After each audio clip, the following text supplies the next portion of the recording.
యేసుక్రీస్తు శ్రేష్టమైన ఘనమైన నామములో మీ అందరికీ నా హృదయపూర్వక వందనాలు.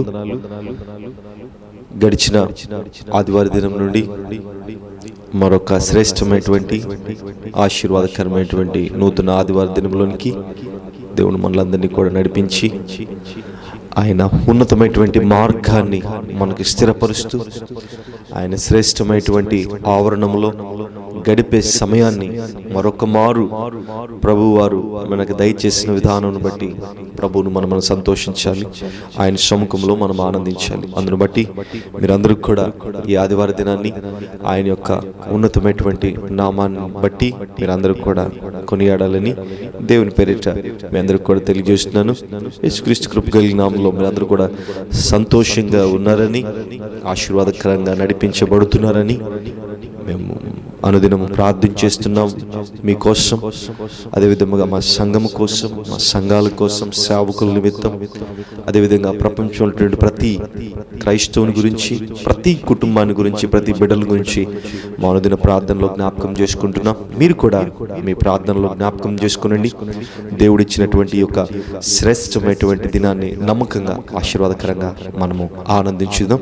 అందరూ కూడా తల ఉంచుకుని కళ్ళు మూసుకున్నట్లయితే ప్రార్థన చేసుకుని ఈ యొక్క ఆదివారపు ఆరాధన కార్యక్రమాన్ని ప్రారంభించుకుందాం. మీరందరూ కూడా నాతో కలిసి ఏకీభవించి ప్రార్థన చేసుకుందాం. మహోన్నతుడ, జీవము గల తండ్రి, సర్వశక్తిమంతుడా, సర్వాధిపతి, నీకే స్తోత్రం. నీ అమూల్యమైనటువంటి నామమును బట్టి మీకే స్తుతులు, స్తోత్రాలు తెలియజేస్తున్నామయ్యా. ఇంతవరకు కాచి కాపాడి నీ రెక్కల మాటున భద్రపరిచి నీ సమయోచితమైనటువంటి కృపను మాకు దయచేస్తున్న విధానం బట్టి మీకే స్తుతులు, స్తోత్రాలు చెల్లిస్తున్నాం. మా ఉన్నటువంటి రాజ్యానికే వందనాలు. మరొక ఆదివారంలోనికి మమ్మల్ని నడిపింపజేసిన విధానం బట్టి మీకు ఎనలేనటువంటి స్తుతులు, స్తోత్రాలు తెలియజేస్తున్నాం. మాతో పాటు మా ప్రతి సంఘాన్ని, ప్రతి బిడ్డను దీవించండి, ప్రతి సేవకుని ఆశీర్వదించండి. ఎక్కడైతే ఇలాంటి లైవ్స్లో ఆరాధన జరుగుతుందో ప్రతి సేవకుని చూస్తున్న ప్రతి ఒక్క బిడ్డను కూడా ఆశీర్వదించండి. పరిస్థితులు కొద్దిగా అనుకూలంగా లేవు గనుక అనుకూల పడే వరకు ఈ లైవ్ కార్యక్రమాలు పెడుతున్నటువంటి ప్రతి సేవకుని, ప్రతి విశ్వాసిని, అదేవిధంగా ప్రతి పాస్టర్స్ని మీరు జ్ఞాపకం చేసుకోండి. వారి వారి సంఘాలను, వారి వారి పరిస్థితులు మీరు అన్నింటినీ కూడా జ్ఞాపకం చేసుకోండి.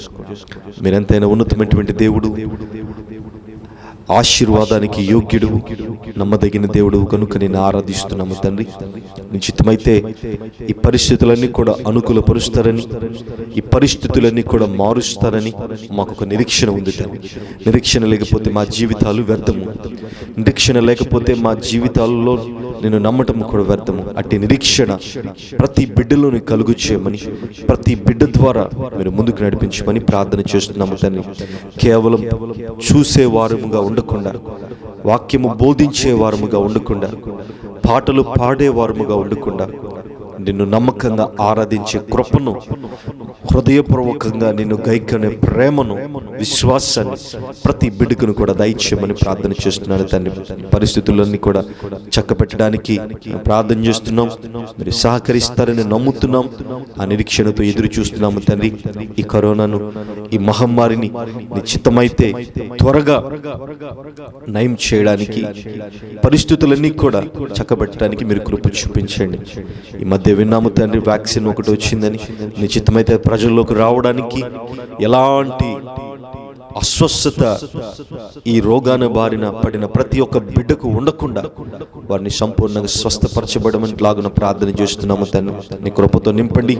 ఏ ఒక్క బిడ్డకు కూడా ఈ యొక్క రోగము, ఈ యొక్క అంటువ్యాధి రాకుండా నీ కాపుదలతో నింపమని ప్రార్థన చేస్తూ ఈ యొక్క ఆదివారాన్ని నమ్మకంగా, ఆశీర్వాదకరంగా జరిగిస్తారని నమ్ముతూ మా యొక్క హృదయాలను నీ పాదముల చెంత పెడుతూ, మా జీవితాలను నీ చెంత పెడుతూ ఈ కార్యక్రమాన్ని ప్రారంభిస్తున్నాము తండ్రి.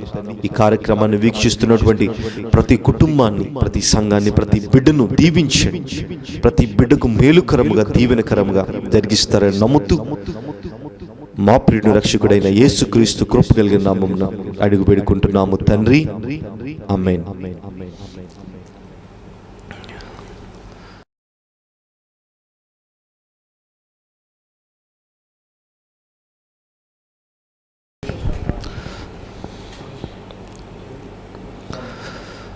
పాటలు పాడుకొని ప్రభువును ఆరాధించుకుందాం. మీరందరూ కూడా నాతో కలిసి మీరు పాడాలి. చూస్తున్న ప్రతి ఒక్కరికి ఈ పాట అందరికి కూడా తెలిసిన పాటలే, మీరు పాడగలిగిన పాటలే. మీరందరూ నాతో కలిసి పాడాలని దేవుని పేరిట మీ అందరికి కూడా తెలియజేస్తున్నాం. యేసయ్య నా హృదయ స్పందన నీవే కదా, విశ్వమంతా నీ నామము గణనీయము అనే పాట పాడుకొని ప్రభువును సంతోషంగా ఆరాధించుకుందాం.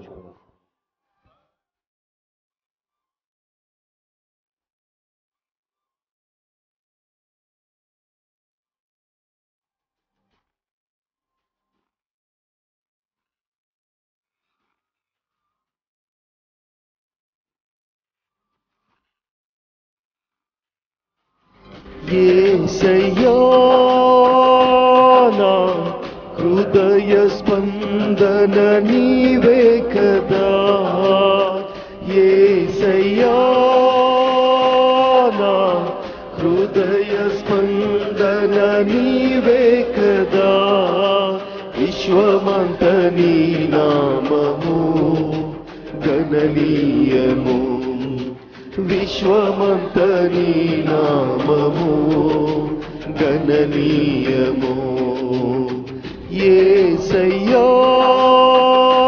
నా హృదయ స్పందన నీవే కదా. మీరు అందరూ కలిసి నాతో కలిసి మీరందరూ కూడా పాటలు పాడాలి. ఒక్కరు కూడా మౌనంగా ఉండకూడదు.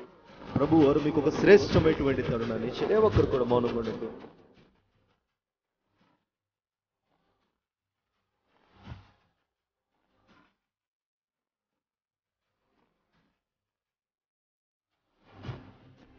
నీవు కనిపించని రోజునా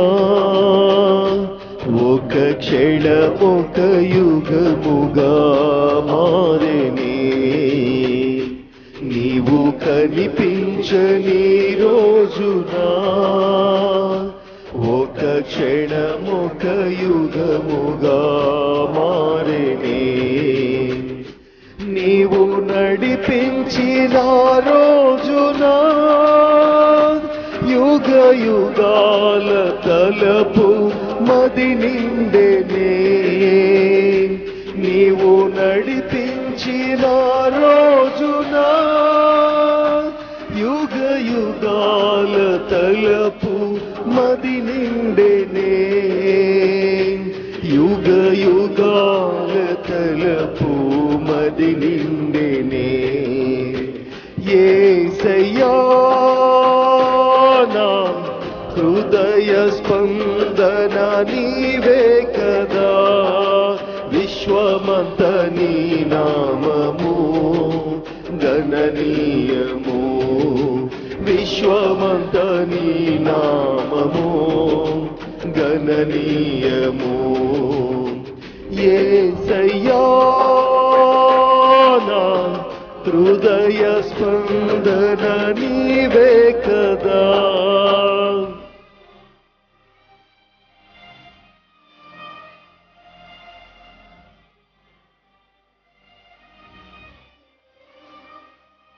నాతో మీరందరూ కూడా కలిసి చప్పట్లు కొడుతూ ప్రభు నామాన్ని ఆరాధించుకుంటాం. మన హృదయ స్పందన ఆయన. మనము ఆరాధిస్తున్న దేవుడు నమ్మకమైనటువంటి దేవుడు. ఎవరు కూడా మౌనం ఉండకూడదు.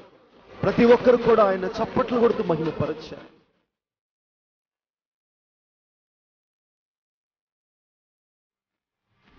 నీవు మాట్లాడని రోజునా నా కనులకు నీ దురకరువాయనే, నీవు మాట్లాడని రోజునా నా కనులకు నీ దురకరువాయనే, నీవు పెదవిప్పిన రోజునా నీ పాచిక బయలాయనే. నీవు పెదవిప్పిన రోజున నీ సన్నిధి పాచిక బయలాయనే. నీ సన్నిధి పాచిక బయలాయనే. యేసయ్యా నా హృదయ స్పందన నీవే కదా. విశ్వమంత నీ నామము గణనీయము. విశ్వమంత నీ నామము గణనీయము. యేసయ్యా నా హృదయ స్పందన నీవే కదా.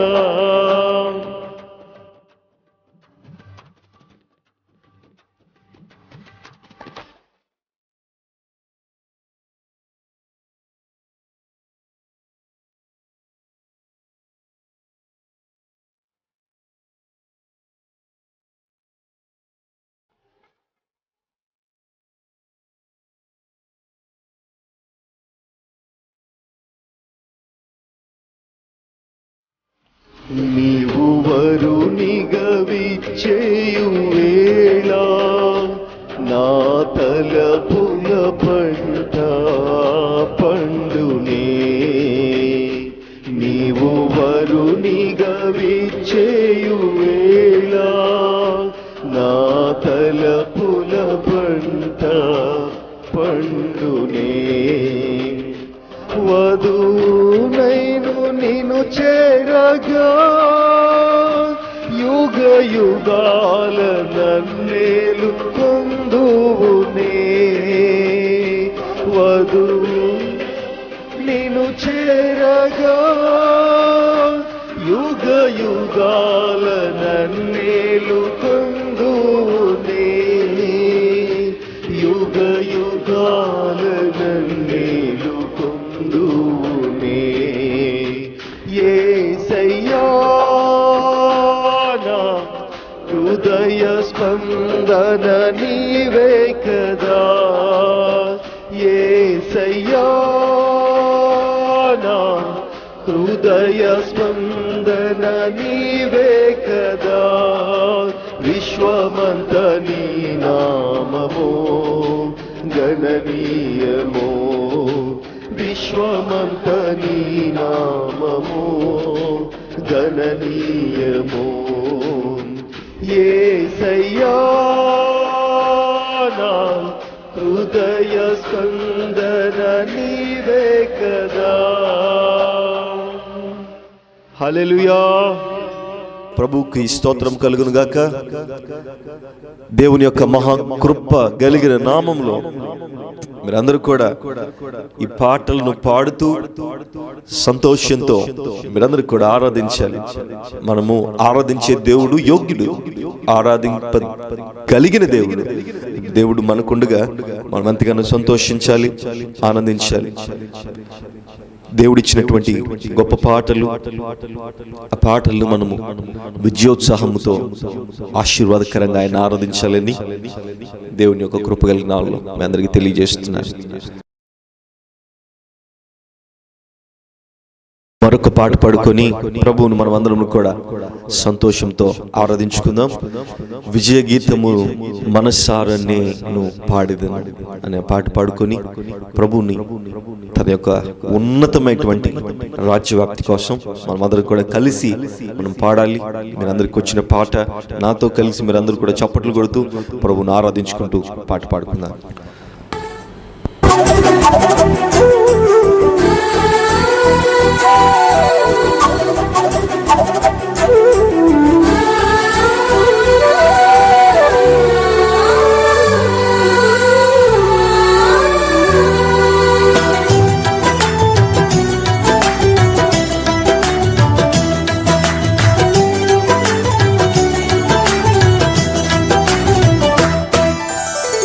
విజయ గీతము మనసార నేను పాడేదా. నా విజయ విజయముకై ప్రాణత్యాగము చేసావు నీవు. విజయ గీతము మనసార నేను పాడేదా. నా విజయముకై ప్రాణత్యాగము చేసావు నీవు. పునరుత్థానుడనికే నాలాపనానికే నారాధనా. పునరుత్థానుడనికే నాలాపనానికే నారాధనా.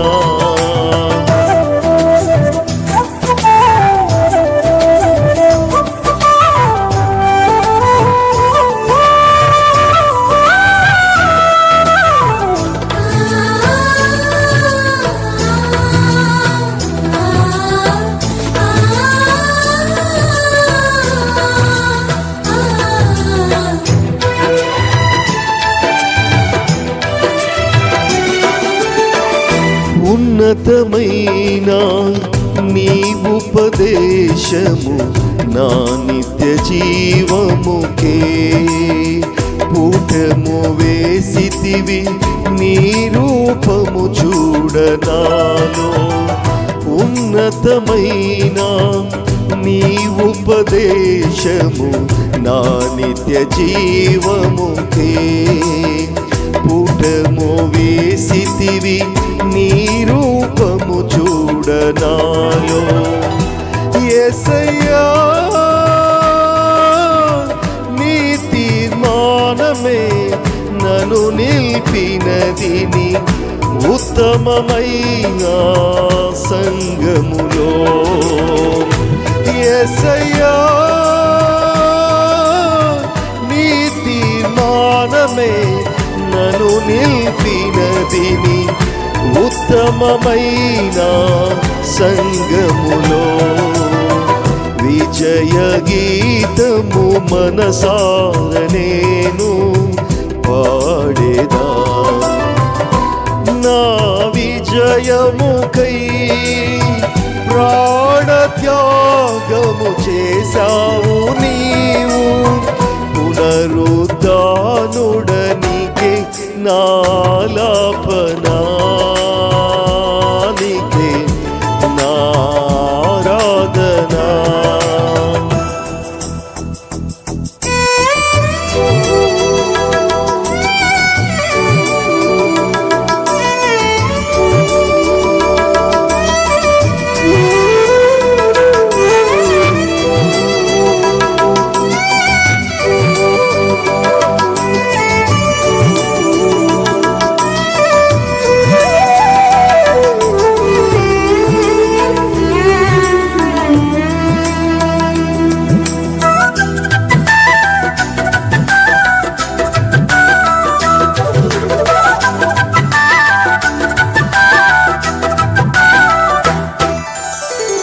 ఒకని ఆయుషు ఆశీర్వాదము నీ వశమయ్యున్నవి.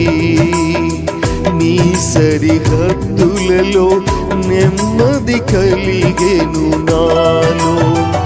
ఒకని ఆయుషు ఆశీర్వాదము నీ వశమయ్యున్నవి. నీ సరిహద్దులలో నెమ్మది కలిగెను నాలో. యేసయ్యా నీ సంకల్పమే మహిమైశ్వర్యము. నీ పరిశుద్ధులలో చూపినది. యేసయ్యా నీ సంకల్పమే మహిమైశ్వర్యము.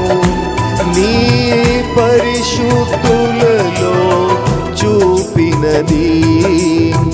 విజయ గీతము మనసార నేను నా విజయముకై ప్రాణత్యాగము చేసావు నీ.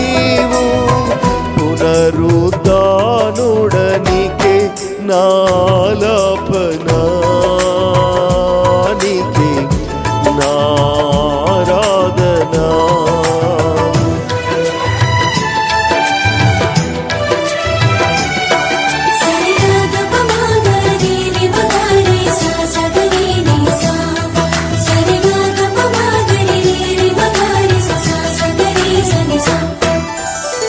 నూతన యెరూషలేం సియోను నాకై నిర్మించి ఉన్నావు నీవు. ఈ నిరీక్షణయే రగులుచున్నది నాలో. నూతన యెరూషలేం సియోను నాకై నిర్మించుచున్నావు నీవు. ఈ నిరీక్షణయే రగులుచున్నది నాలో. యేసయ్యా నీ ఆధిపత్యమే అర్హత కలిగించే. నీ ప్రసన్న వదనమును ఆరాధించేదా. యేసయ్యా నీ ఆధిపత్యమే అర్హత కలిగించే. నీ ప్రసన్న వదనమును ఆరాధించేద. విజయ గీతము మనసార నేను నా విజయముకై ప్రాణ త్యాగము చేసావు నీవు. పునరుద్ధానుడనికే నాలాపనా.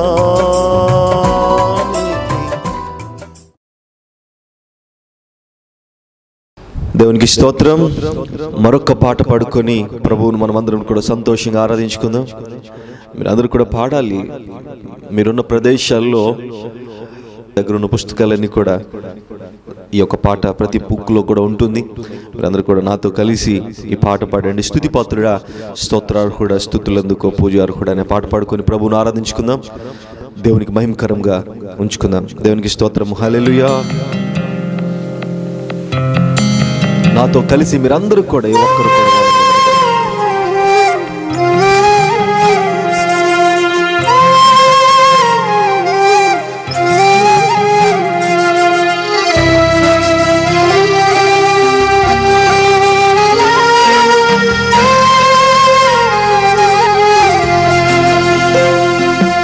స్తుతిపాత్రుడా, స్తోత్రార్హుడా, స్తుతులందుకో పూజార్హుడా.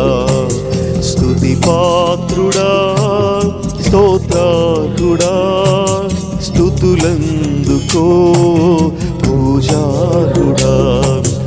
ఆకాశమందు నీవు తప్ప నాకెవరున్నారు నా ప్రభు. ఆకాశమందు నీవు తప్ప నాకెవరున్నారు నా ప్రభు. స్తుతిపాత్రుడా,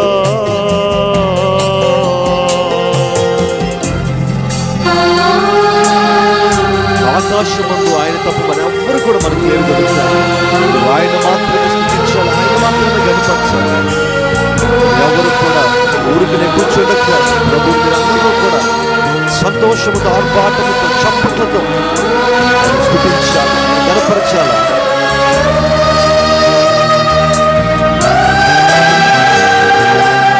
మనకెవరు కూడా లేరు ఈ లోకంలో ప్రభు వారు తప్ప. ఈ లోకంలో మనల్ని ఎవరు కూడా ముందుకు నడిపించలేదు ఆయన తప్ప. ఆయన ఆరాధించాలా. ఈ స్థితి ఏది? నా ప్రాణ స్నేహితులు నన్ను చూచి దూరాన నిలచేరు నా ప్రభు. నా ప్రాణ స్నేహితులు నన్ను చూచి దూరాన నిలచేరు నా ప్రభు. నీ వాక్య ధ్యానమే నా త్రోవకు వెలుగై నిన్ను నిల్పెను నీ సన్నిధిలో, నీ సంగములో. నీ వాక్య ధ్యానమే నా త్రోవకు వెలుగై నన్ను నిల్పెను నీ సన్నిధిలో నీ సంగములో. స్తుతి పాత్రుడా స్తోత్రార్హుడా.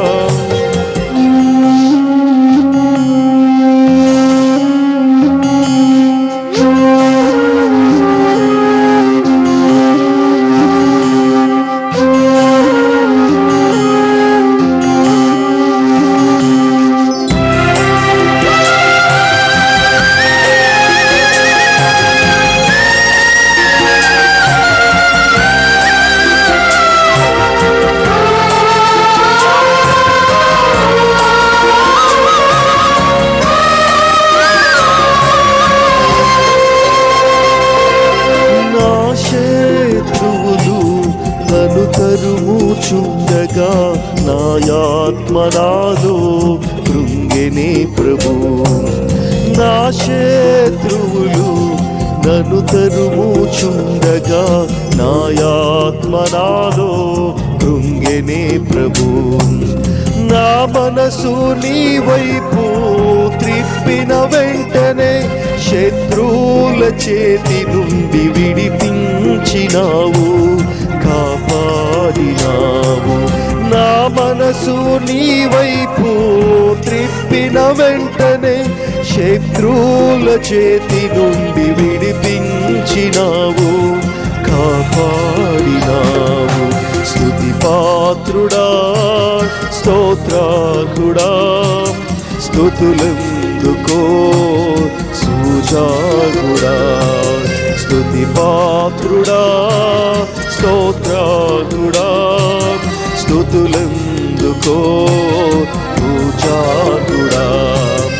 ఆకాశమందు నీవు తప్ప నాకెవరున్నారు నా ప్రభు.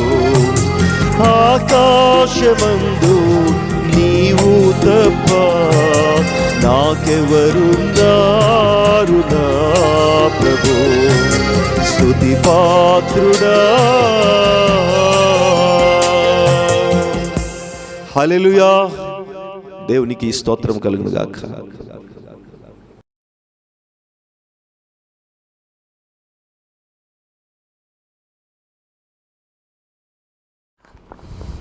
యేసుక్రీస్తు ప్రశస్త నామమున మీ అందరికీ నా జీవ పరిచయం నుంచి మా హృదయపూర్వక వందనాలు తెలియజేస్తున్నాము. మీరందరూ కూడా ఈ కార్యక్రమాన్ని వీక్షించి అనేక మందికి దీవెనకరంగా ఉండులాగున ప్రార్థన చేయండి. మీ స్నేహితులకు, బంధుమిత్రులకు, మీ రక్త సంబంధికులకును అందరికీ కూడా తెలియజేయండి. ఈ కార్యక్రమం మీకు ఆశీర్వాదకరంగా ఉండులాగున మేము ప్రార్థిస్తున్నాం. మీరు కూడా ప్రార్థించండి. ఈ యొక్క పరిచయం నిమిత్తం గడిచిన వారం నుండి మరొక శ్రేష్టమైనటువంటి ప్రత్యేకమైనటువంటి ఆదివార దినంలోనికి దేవుడు మనల్ని నడిపించిన విధానం బట్టి మనమందరం కూడా సంతోషంతో ఆయన్ని కనపరచాలి. ఎందుకంటే మనం నమ్మదగిన వాడు, నీతిమంతుడు, నిష్కలంకుడు, ఉన్నతమైనటువంటి దేవుడు. అటు దేవుణ్ణి ఆరాధించుకోవడానికి దేవుడు మనకిచ్చిన కృపను బట్టి మనం వేవేల స్తుతులు స్తోత్రాలు తెలియజేయాలి. గనుక మీరందరూ కూడా ఉన్న ప్రదేశాల్లో చక్కగా కూర్చోనండి. చక్కగా చేపలు లేకపోతే మీరున్న ప్రదేశాల్లో చక్కగా శుభ్రపరచుకొని పరిశుద్ధంగా కూర్చోండి దేవుని యొక్క సన్నిధిలో. ఎందుకంటే ఈ లైవ్లో ఆరాధన కదా, మరి ఎలాగ పడితే అలాగ కూర్చోవడానికి వీలు లేదు. ఎందుకంటే మనం ఆరాధించే దేవుడు నిష్కలంకుడు, నమ్మదగినవాడు, నీతి కలిగిన కార్యం ఇది. మీరున్న ప్రదేశాల్లోనే మీరు సిద్ధపడండి. ఆరాధన వచ్చే సమయానికి మీరందరూ కూడా ఈ కార్యక్రమం వచ్చే సమయానికి సిద్ధపడి శుభ్రంగా మీరు ఆదివారం ఏ విధంగా దేవుని సన్నిధికి వస్తారో, ఎంత శుభ్రం కలిగి ఎంత చక్కగా వస్తారో అదే విధముగా ఈ కార్యక్రమాలు వీక్షిస్తున్న మీరు కూడా ఆదివారం వచ్చిన వెంటనే 10:30 కల్లా మీరు శుభ్రంగా చక్కగా రెడీ అయ్యి మీరున్న స్థలాల్లోనే, మీ గృహాల్లోనే చక్కగా ఒక చాప వేసుకొని మీ బిడ్డలతో, మీ కుటుంబాలతో కూర్చొని ఆరాధించండి. మీరు దేవునికి అవివేకంగా ఉండకూడదు. కనుక దేవునికి నమ్మకంగా మీరు సాక్షులై నిలబడాలంటే మొదటిగా మీ హృదయాలను శుభ్రపరచుకోండి. అదేవిధంగా మీ జీవితాలను శుభ్రపరచుకోండి. మీ శరీరాలను కూడా శుభ్రపరచుకొని దేవుణ్ణి ఆరాధించాలని దేవుని పేట మీ అందరూ కూడా తెలియజేస్తున్నారు. మంచిది. ప్రార్థన చేసుకుని ఈ యొక్క వాక్యంలోనికి వెళదాం. అందరూ కూడా తల ఉంచుకుని కళ్ళు మూసుకున్నట్లయితే ప్రార్థన చేసుకుందాం. మహోన్నతుడ, జీవము గల తండ్రి, జీవాధిపతి, నీకే స్తోత్రమయ్యా. ఇంతవరకు మమ్మల్ని కాచి కాపాడి భద్రపరిచిన విధానం బట్టి నీకే వందనాలు. నీ ప్రశస్తమైనటువంటి హస్తాల యొక్క మాటున మమ్మల్ని మరొక నూతనకరమైనటువంటి ఆదివారం దినంలో తీసుకొచ్చిన విధానం బట్టి మీకే వందనాలయ్యా. ఎనలేనటువంటి స్థుతులు తండ్రి. అయ్యా, మీకేమిచ్చి మీ రుణం తీర్చుకోగలుగుతాం తండ్రి. మా జీవితాలు తప్ప, మా హృదయాలు తప్ప, అటు మా హృదయాలను నీ పాదములు చెంత పెట్టి నమ్మకంగా జీవించే కృపను మా బిడ్డలకును, మా సంఘాలకును, మా ప్రియులందరికీ కూడా దయచేయమని ప్రార్థన చేస్తున్నాను తండ్రి. గడిచిన ఆదివార దినం నుండి మరొక ఆదివార దినంలోనికి, మరొక ప్రత్యేకమైనటువంటి దినంలోకి తీసుకొచ్చిన విధానం బట్టి మీకే వందనాలు. మాకు ఇచ్చినటువంటి మంచి ఆయువును బట్టి, మంచి ఈవులను బట్టి, మంచి ఆశీర్వాదాలను బట్టి, కృపలను బట్టి, ఈ యొక్క భయంకరమైనటువంటి మహమ్మారి మా బిడ్డలకును, మా కుటుంబాలకును, మా సంఘంలోనుకును, మా సేవకులకును, నీ యొక్క బిడ్డలకు ఏ ఒక్కరిని కూడా అంటకుండా నీ కాపుదలతో నిలిపినందుకు నీకే వందనాలు తెలియజేస్తున్నాను తండ్రి. అనేక మంది బిడ్డలకి ఈ మహమ్మారి అంటి భయంకరమైన స్థితిగతుల్లో ఉండిపోతూ ఉన్నారు తండ్రి. ఆయా బిడ్డలు ఎంతగానో రోధిస్తున్నారు తండ్రి. చంటి బిడ్డలైతే మరీ స్థితులు బాగలేక ఈ రోగం అంటే ఎంతో ఇబ్బందులతో గురవుతున్నారు తండ్రి. అటు బిడ్డలు మీరు ఆదరిస్తారని మేము నమ్ముతున్నాం తండ్రి. అటు బిడ్డలకు స్వస్థతను దయచేయండి తండ్రి. దినదినముకు నాయన ఇది నాయన భయంకరమైనటువంటి పెను తుఫాను వలె రేగుతూ ఉంది తండ్రి. నిజమైతే దీనిని అణగద్రొక్కడానికి మీరు కృప చూపుతారని నమ్ముతున్నాము తండ్రి. నీ పాదములు చెంత పెడుతున్నాము తండ్రి. నీ కృప దీవెనల ఆశీర్వాదాలు మా బిడ్డల మీద, కుటుంబాల మీద కుమ్మరించమని ప్రార్థన చేస్తూ, ఈ కార్యక్రమం అనేక మంది బిడ్డలకు దీవెనకరంగా ఉండులాగా నా ప్రార్థన చేస్తూ, ఈ కార్యక్రమం అంతట్లో కూడా ఆది నుండి అంతవరకు సకాలంలో మీరుండి జరిగించమని, ఎలాంటి చీకటి శక్తులు, అల్లరి శక్తులు, అంధకార శక్తులు పని చేయకుండా నీ కాపుదలతో నింపమని, ఈ కార్యక్రమం నైనా నీ బిడ్డల యొక్క హృదయాలలో ఫలించినైనా చెప్పబడే ప్రతి ఒక్క మాట వారి జీవితాల్లో ఉన్నతంగా తీర్చిదిద్దే కృపను దయచేయమని, వారి జీవితాలను కలవరతో కాకుండా నమ్మకంగా నీ యందు నిలుపుకునే కృపను దయచేయమని ప్రార్థన చేస్తూ, మా ప్రియుని రక్షకుడైన యేసుక్రీస్తు కృప కలిగిన నామమున అడిగి వేడుకుంటున్నాము తండ్రి.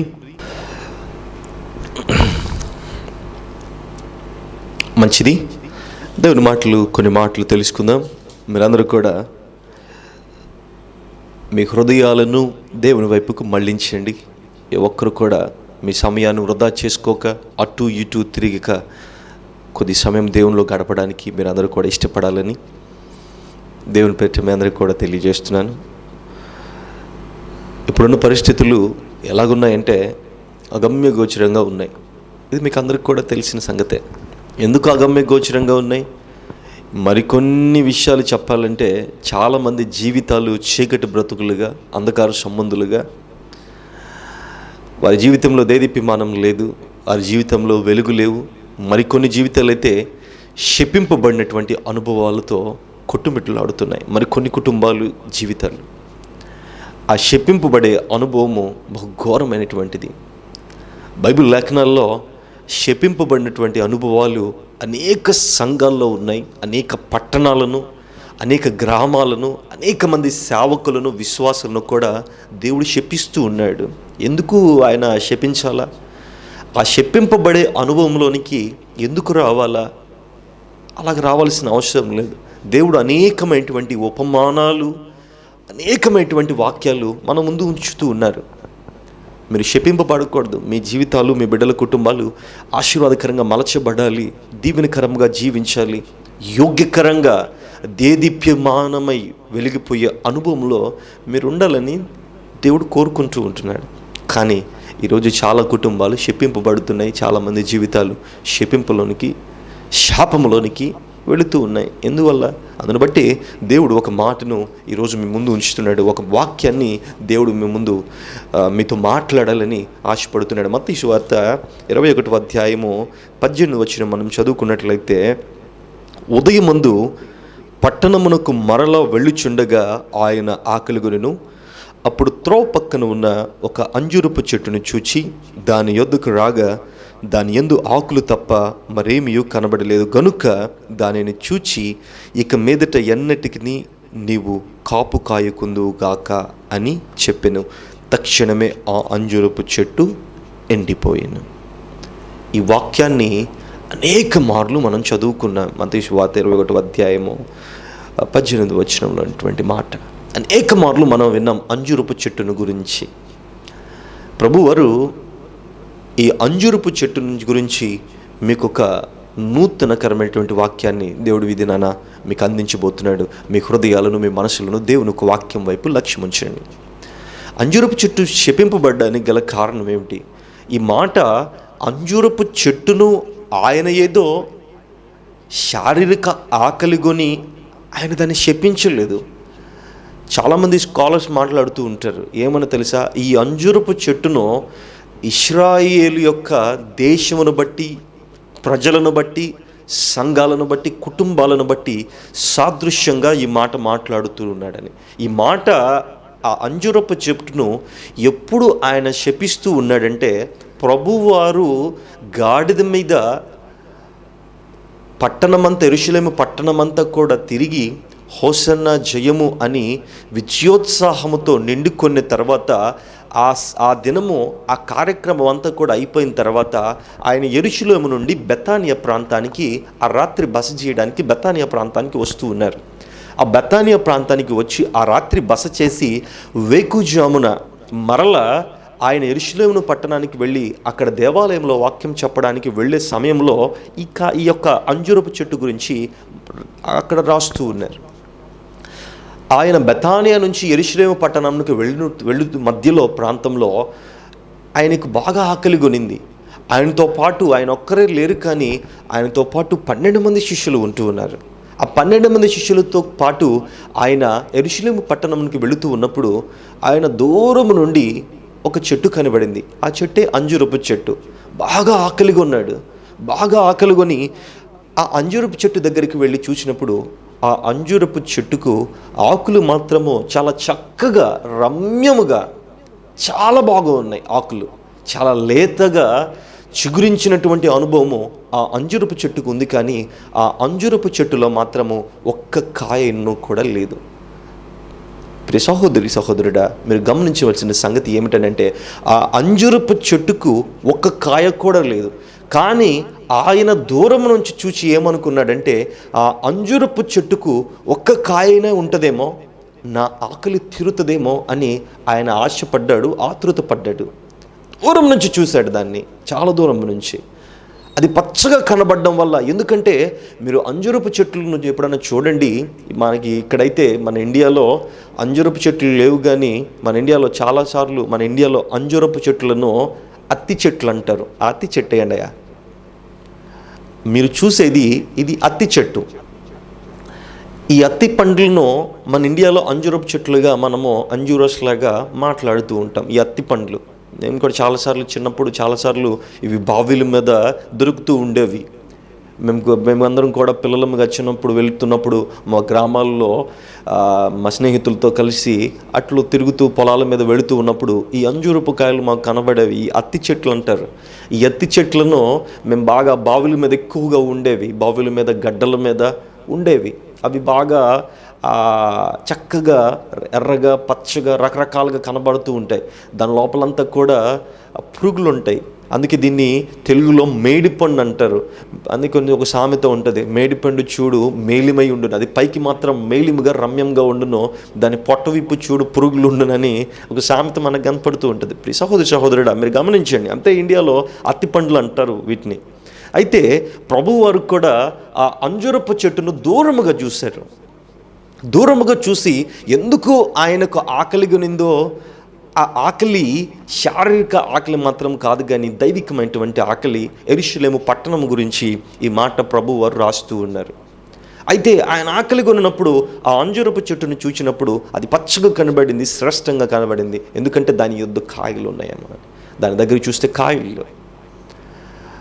ఈ యొక్క మాట రాయడానికి, ఆయన ఉపమానంగా చెప్పడానికి గల కారణం ఏమిటి అని అంటే, ఆ అంజూరపు చెట్టును యొక్క ఉపమానము మనం బాగుగా గమనించినట్లయితే అప్పుడే యెరూషలేము అంతా కూడా కలవరంతో నిండిపోయింది.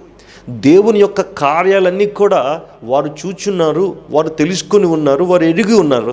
కానీ వారి యొక్క పైభక్తి వేషం మాత్రమే అలాగుంది, కానీ వారి హృదయంలో ఎలాంటి విశ్వాసమో ప్రభు వారికి కనబడలా. ప్రభు వారికి తెలియంది ఏది కూడా లేదు. మనం అనుకుంటాం చాలామంది కూడా, ప్రభు వారికి ఏం తెలియదులే, ఆయన అక్కడ పైన ఉన్నారు కదా, ఆయన మనం చూడట్లేదు కదా అని అనుకుంటారు. మనసు, హృదయ వాంఛలు, ప్రతి స్థితిని ఎరిగినటువంటి వాడు దేవుడు, గొప్పవాడు ఆయన, ఉన్నతమైనటువంటి దేవుడు. ఆయనకి తెలియదంటూ ఏది కూడా లేదు. మనమే అనుకుంటాం ఒట్టొట్టి మాటలు మాట్లాడుకుంటూ. అయితే అప్పుడున్న సమయాన్ని బట్టి, యెరూషలేము యొక్క స్థితిగతులను బట్టి, అక్కడున్న ప్రజలను బట్టి, అక్కడున్న వారి యొక్క యాజకులు కానీ, శాస్త్రులు కానీ, ఆ స్వస్థతలో పొందుకున్నటువంటి అనుభవాలు ఉన్నవారు కానీ, దేవుని దగ్గరికి వేల మంది సమకూడినా కానీ, ఆ సమకూడిన వారందరిలో కూడా అనేక మంది పైకి మాత్రమో రమ్యముగా భక్తిగా కనబడ్డారు, కానీ వారి జీవితాల్లో ఎక్కడ కూడా విశ్వాసం లేదు. అందును బట్టి, ఆ యెరూషలేమును బట్టి, దేవాలయాన్ని బట్టి అక్కడున్న మనుషులందరూ కూడా దేవాలయాలను, మనుషులను ఆరాధిస్తున్నారు, కానీ లోక సంబంధమైనటువంటి వాటిని ఆరాధిస్తున్నారు, కానీ దేవుణ్ణి ఆరాధించడానికి వారెవరు కూడా ఇష్టపడట్లేదు. నిజ దేవుడు వారి మధ్య సంచరిస్తున్నా, నిజ దేవుడు వారి దగ్గరకు వచ్చి ముందుకు వెళుతున్నా, అనేక కార్యాలు, అద్భుతాలు చేస్తున్నా, కానీ వాటి మీద ఎవరు కూడా లక్ష్య పెట్టట్లేదు. కానీ లోక సంబంధమైనటువంటి మనుషులు చేసుకున్నటువంటి విగ్రహాల వైపు, మనుషులు ఆరాధిస్తున్నటువంటి ఆ వాటి వైపు, మనుషులు పూజిస్తున్న వాటి వైపు మాత్రమే వారు ఆరాధిస్తున్నారు, వాటి వైపు మాత్రమే లక్ష్య పడుతున్నారు. కానీ ప్రభువును లక్ష్య పెట్టే యోగ్యతలో అక్కడ ఎవరు కూడా ఉండట్లేదు. అవన్నీ చూసి ఆయన రోధించి, చింతించి ఈ ఉపమానం మాట్లాడుతున్నారు. మనం అర్థం చేసుకోవాలి, దేవుని యొక్క మాటలను అర్థం చేసుకుంటూ ముందుకు రావాలా. అందుకే యెరూషలేము దేవాలయం గురించి, అక్కడున్న పరిస్థితుల గురించి ఆయన అనేక మాటలు మాట్లాడుతూ ఉన్నాడు. యెరూషలేమా, యెరూషలేమా, కోడి తన పిల్లలను తన రెక్కల మాటున భద్రపరిచినట్లు అనేక మార్లు నా రెక్కల కింద మిమ్మల్ని భద్రపరిచారు, కానీ మీరు స్వస్థత నొందలేకపోయిరి, మీరు మార్పు నొందలేకపోయిరి. పైకైతే భక్తి వేషము, పైకైతే రమ్యమైనటువంటి స్థితిగతుల్లో ఉన్నారు, కానీ మీ హృదయాల్లో కొద్దిగా కూడా విశ్వాసం కనబడలేదు. ఎంతకాలం మీరు డంబముతో, ఎంతకాలం మీరు లోకస్తులుగా, ఎంతకాలం మీరు లోకనాయకుడైనటువంటి సైతానుతో కొట్టుమిట్టులాడుతూ ఉంటారు? నా చెంతకు రారా? నా రెక్కల మీద కింద కదా మీకు ఆశ్రయము, నా రెక్కల మాటను కదా మీకు సంతోషము, రక్షణ, ఖేడము. మీరెందుకు ఇంకను కూడా లోకం వైపు మీ మనసులను తిప్పుకొని కలవరముతో జీవించి మీ అనుభవాల్లో లోక సంబంధంగా మార్చుకుంటున్నారని అనేక మార్లు ఆయన యెరూషలేమును బట్టి, అక్కడున్న స్థితిగతులను బట్టి, ప్రజలను బట్టి గద్దిస్తున్నారు, కానీ వారిలో ఏ ఒక్కరిలో కూడా మార్పు కలగట్లేదు. కొంతమంది కలిగింది, కానీ అనేక మంది బిడ్డల్లో మార్పు కలగలేదు. లోకం బట్టి వారు ముందుకు వెళుతూ ఉన్నారు, కానీ అందును బట్టే ఈ మాట ఆయన రాస్తున్నాడు. దాని యందు ఆకులు మాత్రమే ఉన్నాయి, దాని యందు ఫలాలు లేవు. అందుకే మీకు ఒక మాట చదివిస్తాను. లూకా సువార్త 13వ అధ్యాయము 6వ వచనం. లూకా సువార్త 13వ అధ్యాయము 6వ వచనంలో మరొక ఉపమానము లూకా భక్తుడు కూడా, మత్తయి భక్తుడు ఒకలాంటి ఉపమానం రాస్తూ ఉన్నాడు, లూకా భక్తుడు కూడా మరొక ఉపమానం వారిన అనుభవాలతో రాస్తూ ఉన్నాడు, దేవునితో ఉన్నటువంటి సాంగత్యాన్ని బట్టి. 13వ అధ్యాయం 6వ వచనం చదివినట్లయితే, మరియు ఆయన వారితో ఈ ఉపమానం చెప్పెను.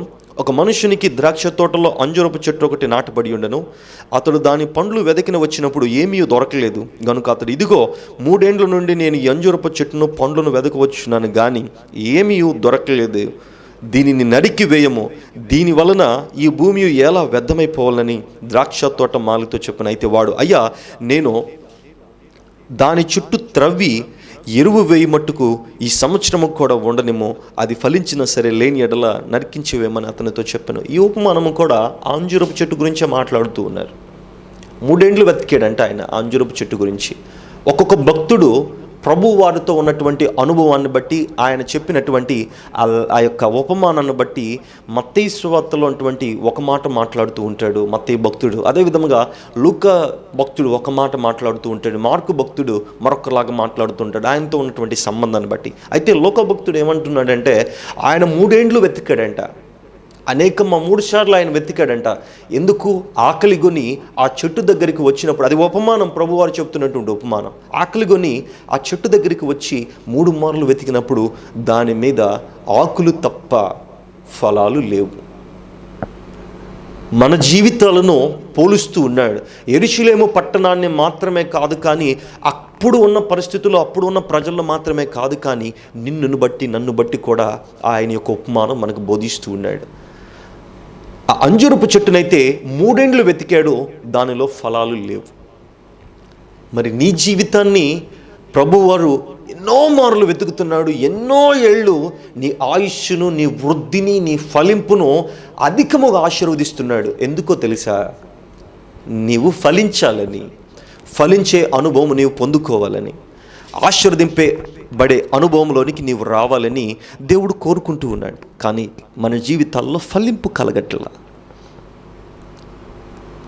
ఈ అంజురపు చెట్టును కూడా 3 ఏళ్ళు ఆయన వెతికాడు, కానీ దాంట్లో ఫలింపు లేదు. అందుకే దాన్ని కొట్టివేయడం అని చెప్పేసి ఆ తోట యజమానుడికి చెప్పినప్పుడు ఆ తోట యజమానుడు అంటున్నాడంట, అయ్యా మరొక్క అవకాశం ఇవ్వండి, మరొక్క అవకాశం నాకు ఇచ్చినట్లయితే దాని పాదులను బాగా త్రొవ్వి, రాళ్ళు ఏదన్నా ఉంటే వేరి, ముళ్ళు గచ్చపొదలు అవన్నీ కూడా ఉంటే దాన్ని సరిచేసి మంచి మందులు, మంచి సమృద్ధిని, నీటిని దానికి చేసి దాన్ని వృద్ధులను తీసుకొని వచ్చి నీవు తినే పండ్లుగా, నీ నోటికి రుచిగా, నీవు చూసి సమయానికి నీకు సమృద్ధిగా ఉండే ఫలాలుగా, చెట్టుగా దాన్ని నీకు చేస్తానయ్యా, మరొక్క అవకాశం అని ఆ యజమానుడు అడుగుతూ ఉన్నాడు. ప్రియ సహోదరి సహోదరుడా, ఎవరు యజమానుడు, ఎవరు తోటమాలి? ఈరోజు తోటమాలి సేవకుడు అవుతున్నాడు, యజమానుడు దేవుడు అవుతున్నాడు. దేవుడు అంటున్నాడు, ఆయన ఎప్పుడు కూడా ఆ యొక్క స్థితిని బట్టి నరికివేయమని, ఆ తోటను బట్టి, ఆ యొక్క చెట్టును బట్టి చెబుతున్నాడు. ఆ ద్రాక్ష వనంలో ఉన్నటువంటి అంజూరపు చెట్టును బట్టి అది ఇంకా ఫలింపులోనికి రాదు, దాన్ని నరికివేయి. అది ఎప్పుడు కూడా ఫలించదు. అది ఫలించడము కాదు, కానీ దానివల్ల అక్కడున్న భూమి అంతా కూడా వ్యర్థమైపోతుంది. భూమి ఒక్కటే వ్యర్థమైపోవటము కాదు, కానీ అది ఫలించకుండా అనేకులను ఫలించకుండా చేస్తూ ఉంది. గనుక అది లోకంలో ఉండటం ఇష్టం లేదు నాకు, దాన్ని నరికివేయి, అది నరికివేయడానికి నేను వస్తున్నాను అని చెబుతున్నప్పుడు ఆ యజమాని బతిమలాడుకుంటూ ఉన్నాడు. మీ వాక్యాన్ని మీరు చదువుకున్నట్లయితే నోవహు దగ్గరికి మీరు ఒక్కసారి వెళ్ళండి. నోవహు దగ్గరికి వెళ్ళినప్పుడు ఆ జలప్రళయము కలుగుతూ ఉన్నప్పుడు ప్రభు వారు నోవహుకు చెప్పాడు, నోవహు, ఈ ప్రజలు నా యొక్క ఆశీర్వాదాన్ని పొందుకొని నేనిచ్చే సమృద్ధిని పొందుకొని నేనిచ్చు ప్రాణము జీవమును తీసుకుని వారు లోకము వైపు వారి మనసులను, వారి హృదయాలను త్రిప్పుకున్నారు. అందును బట్టి వారికి తెలియజేయి, నువ్వు తోటమాలివి, నువ్వు తెలియజేయి దేవుని యొక్క మాటలు, దేవుని యొక్క విలువ అనినప్పుడు ప్రభు వారు నోవహుకు చెప్పినప్పుడు నోవహు అనేక మార్లు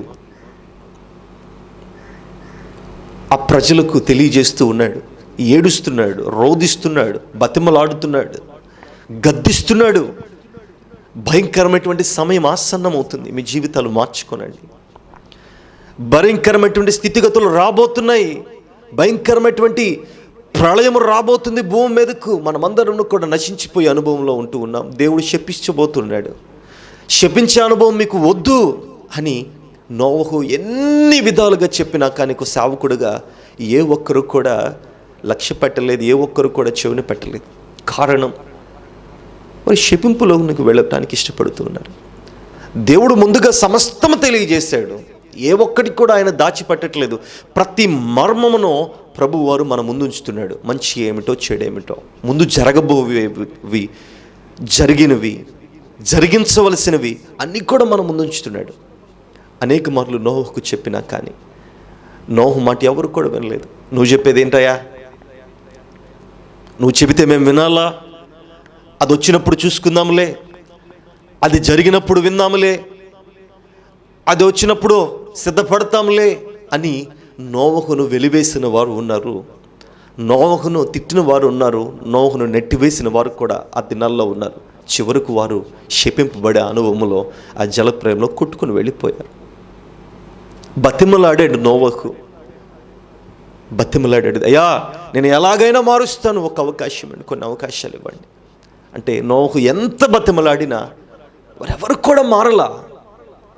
తీరా జలప్రలయం వచ్చినప్పుడు అప్పుడు తలుపు తడుతూ ఉన్నారు. నోవహు తలుపుతి ప్రయోజనం ఏమీ లేదు. ఆ సమయం ఉన్నప్పుడే సిద్ధపడాలా. ఆ సమయం వెళ్ళిపోయినప్పుడు నువ్వు సిద్ధపడినా కానీ ప్రయోజనం లేదు, తలుపు మూయబడుతుంది. అంజురపు చెట్టును కూడా ఆ యొక్క తోటమాలి, ఆ సేవకుడు ప్రభువును బతిమలాడుతున్నాడు, మరొక్క అవకాశమే, ఒక్క అవకాశం ఇవ్వండి. దానిలో ఉన్నటువంటి ఆ రోతను తీసివేసి అది ఫలించే విధముగా నేను తయారు చేస్తానయ్యా, నీకు ఇష్టమైనటువంటి విధముగా నేను తయారు చేస్తాను, మరొక అవకాశం ఇవ్వు అని చెప్పినప్పుడు ప్రభు వారు సమయం ఇచ్చాడు. కానీ అది ఫలింపులోనికి రాలి. దానిలో నీళ్లు పోసాడు, నారు పెట్టాడు, రాళ్ళేరాడు, గచ్చి పొదలు, ముండ్ల పొదలు అన్నీ కూడా తీసివేశాడు. ఎందుకు? అది ఫలించాలని. కానీ అది ఫలింపులోనికి రాల. నేడు అనేక మంది మనుషులు, అనేక మంది బిడ్డలు, అనేక సంఘాలు నేడు ఈ స్థితిలో ఉన్నాయి. అంజూరపు చెట్టు వలె ఫలింపు లేనటువంటి అనుభవం. పైకైతే చక్కగా యేసు ప్రభు వారికి కనబడిన ఆ అంజూరపు చెట్టు ఏ విధముగా ఉంది? పైకి చక్కగా ఉంది, రమ్యముగా ఉంది. ఆకులన్నీ కూడా చాలా శ్రేష్టంగా ఉన్నాయి, కొత్త కొత్తగా చిగురిస్తున్నాయి. ఆకులు చిగురించడం మాత్రమే కాదు, కానీ మీరు అంజూరపు చెట్లు ఆకులు చూడండి, చాలా పెద్దవి ఆకులు. ప్రభు వారికి కనిపిస్తున్న ఆకులు, చక్కగా ఉంది చెట్టు. నేడు చాలామంది సంఘాలు, జీవితాలు, విశ్వాసులు పైకి మాత్రమో చక్కటి వాతావరణం కనబడుతుంది, చక్కటి స్థితి కనబడుతుంది, కానీ హృదయంలో మాత్రం ఏ విశ్వాసము లేదు. మేడిపండు చూడు, పైకి మేలుమై ఉండను, పొట్ట విప్పు చూడు, పురుగులు ఉండును. ఆ సామెత వల్లే జీవితాలు ఉన్నాయి, కానీ పైకి మాత్రం తెల్ల చొక్కా వేసుకొని చక్కటి బట్టలు వేసుకుంటే నీతిమంతులు మనం అనుకుంటాం.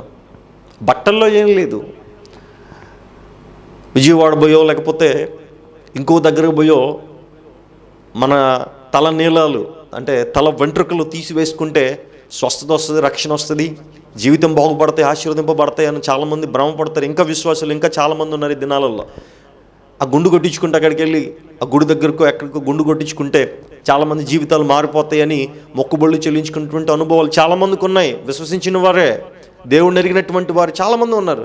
కానీ గుండు కొట్టించుకుంటే గుణం మారుతుందా? మారదు. గుణం ఎప్పుడు మారుతుంది? స్థితులు ఎప్పుడు మారిపోతాయి? ఉద్దేశాలు ఎప్పుడు మారిపోతాయి? విశ్వాసం ఎప్పుడు ఉంటుందో తెలుసా? మన జీవితాన్ని మార్చుకున్నప్పుడు. గుండులో లేదు, బట్టల్లో లేదు, లేకపోతే ఇంకో దాంట్లో లేదు. ఈరోజు చాలామందికి కూడా విశ్వాసత ఎలాగుందంటే, బట్టలో తెల్ల బట్టలు వేసుకుంటే నేను నీతిమంతుణ్ణి, లేదా ప్రార్థన చేసి గట్టిగా ప్రార్థన చేస్తేనో, లేకపోతే రోదన చేసి ప్రార్థన చేస్తేనో, లేకపోతే ఏడ్చి ప్రార్థన చేస్తేనో, వాక్యం బాగా చక్కగా అనేకులు వినే విధంగా బోధిస్తేనో నేను విశ్వాసిని అని అనుకుంటున్నారు చాలామంది. పైకి రమ్యమైనటువంటి ఉద్దేశాలు ఈ దినాల్లో చాలామంది, నటన కలిగినటువంటి అనుభవాల్లో చాలామంది జీవిస్తూ ఉన్నారు. సహోదరులను జాగ్రత్తగా వినాలి ఈ మాటలు. ఈరోజు చాలామంది సంఘాలలో, బిడ్డల్లో, విశ్వాసులు ఎలాగున్నారు తెలుసా? రమ్యమైనటువంటి మాటలు అంటే, మీరెప్పుడు కూడా ఆశీర్వదింపబడితే బాగుండు, మీరెప్పుడు దేవుడు ఆశీర్వదిస్తాడు, దీవిస్తాడు, మీ కుటుంబం సమృద్ధి కలుగుతుంది, మీరు సంవత్సరాలు వత్సరాలు అన్నీ కూడా బాగుపడతాయి అని ఎలాంటి మాటలు చెప్తే వింటారు. కానీ దేవుడు చెప్పే గద్దింపు మాటలు ఎవరన్నా సేవకులు చెప్తే ఆ మాటలు ఎవరు కూడా లక్ష్య పెట్టరు. ఎందుకంటే అవి వారికి కఠినంగా ఉంటాయి. నేడు సంఘాలు ఎలాగ తయారైనాయి, విశ్వాసులు ఎలాగ తయారైపోయారంటే, వారి హృదయాన్ని, వారిని బాగా ఉబ్బించే మాటలైతే చక్కగా ఉంటున్నాయే, కానీ దేవుడు గద్దించి వారిని గద్దించే సేవకులు కానీ, గద్దించే మాటలు కానీ ఉంటే వారి ఛాయలకు కూడా రానివ్వరు, ఎవరు కూడా కానుకలు దశంభాగాలు కూడా ఎవరు. అలాగ తయారైపోయారు జనాలు. మధ్యకాలంలో నిన్నో మొన్నో ఒక సంగతి నేను చూశాను టీవీలో.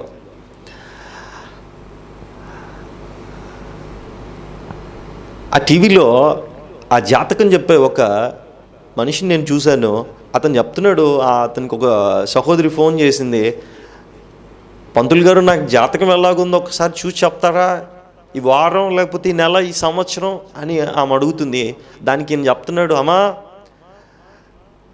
ఈ వారం జాతకం చాలా బాగుంది, ఈ నెలంతా బాగుంటుంది, మీ రాశులు, మీ స్థితులు అంతా బాగుంటాయి, మీ బిడ్డలంతా బాగుంటారు, వచ్చే సంవత్సరం కొద్దిగా ఇబ్బంది ఉంటుందేమో అంటున్నాడు ఆయన. ఎవరు? ఈ పంతులు గారు. నాకు చాలా నవ్వు వచ్చింది. అంటే ఎవరిని కూడా నేను విమర్శించాలి కాదు, కానీ అదేవిధంగా అవే మాటలు నిన్న ఒక లైవ్ కార్యక్రమంలో నేను చూస్తున్నప్పుడు ఒక సేవకుడు కూడా మాట్లాడుతున్నాడు.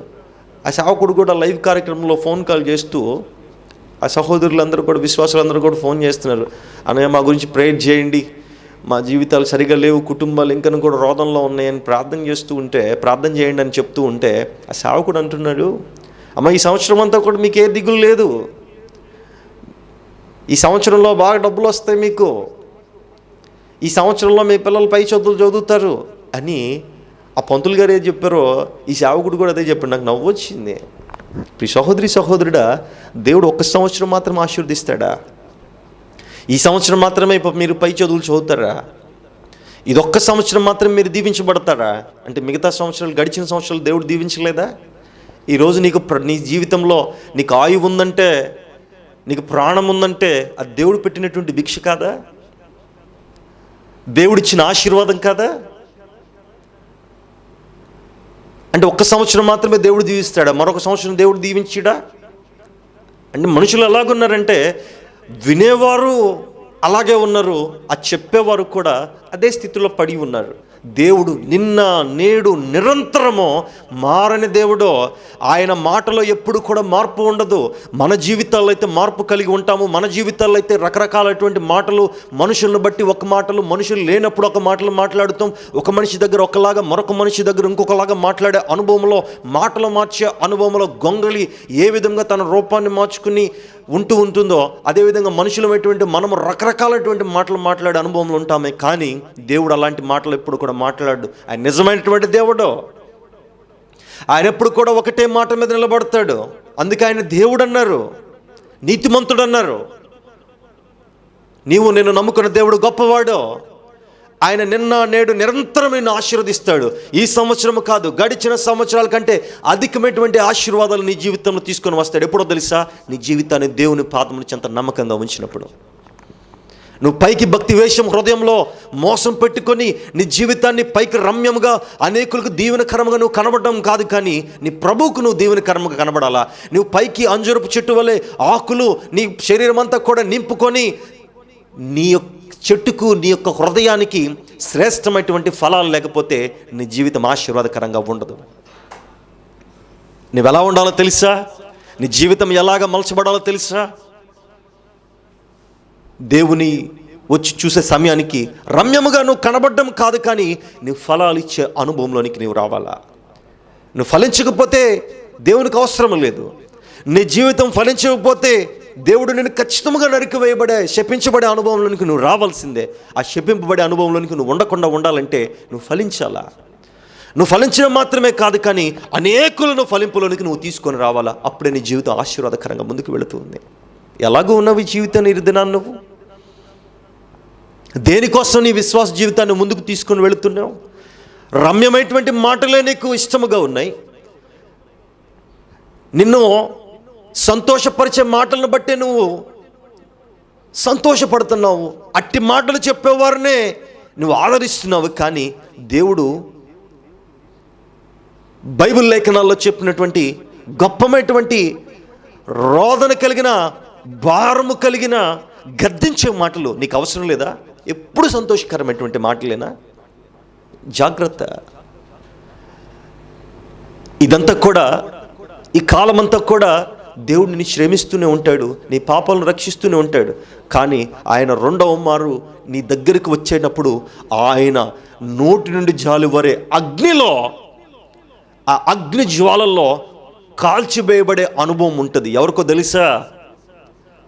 ఫలింపు లేనటువంటి విశ్వాసాలకు, ఫలింపు లేనటువంటి కుటుంబాలకు, ఫలింపు లేనటువంటి సంఘాలకు, ఫలింపు లేని సేవకులకు. నువ్వు ఎలాగున్నావు ఒక్కసారి జ్ఞాపకం చేసుకో. ఎక్కడేసిన గొంగలు వలె అక్కడే ఉండకూడదు, ఫలింపులోనికి రావాలా. నువ్వు ఎక్కడ ప్రారంభించావు అక్కడే నువ్వు ఉండకూడదు, ఫలింపులోనికి రావాలా. ఎలాగో నువ్వు ఉన్నావు? ఆ అంజూరపు చెట్లు 3 ఏండ్లు వెతికాడు, దానిలో ఫలింపు లేదు.